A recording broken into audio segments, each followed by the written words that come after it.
রাশিয়ার president Vladimir Putin প্রয়োজনে পারমাণবিক অস্ত্র ব্যবহার করতে দ্বিধা করবেন না বলে সতর্ক করেছেন সার্বিয়ার প্রেসিডেন্ট আলেকজান্ডার ভুসিক। তিনি জানান, যদি রাশিয়ার নিরাপত্তা বা সামরিক বাহিনী চরম হুমকির মুখে পড়ে এবং বিকল্প কোনো উপায় না থাকে, তবে পুতিন সেই পথে হাঁটতে পারেন।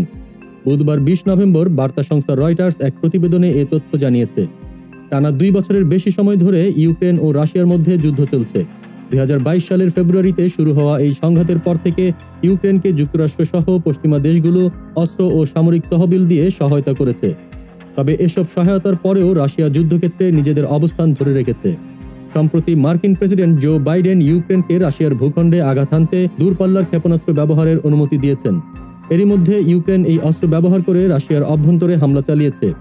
এই পরিস্থিতিতে সার্বিয়ার প্রেসিডেন্ট মনে করছেন বিশ্ব একটি বড় বিপর্যয়ের দ্বারপ্রান্তে রয়েছে। তিনি বলেন, পুরোপুরি বিপর্যয়ের জন্য 10টি ধাপ আছে।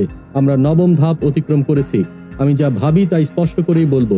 আমি মনে করি কেউ তাদের কাছে থাকা সব অস্ত্র ব্যবহার করতে দ্বিধা করবে না। পশ্চিমা দেশগুলো বলবে পুতিন গেম খেলছেন এবং পারমাণবিক অস্ত্র নিয়ে হুমকি দিচ্ছেন, কিন্তু বাস্তবে তিনি ভয় পাচ্ছেন না। আর আমার মতো করে পুতিনকে খুব কম মানুষই চেনে।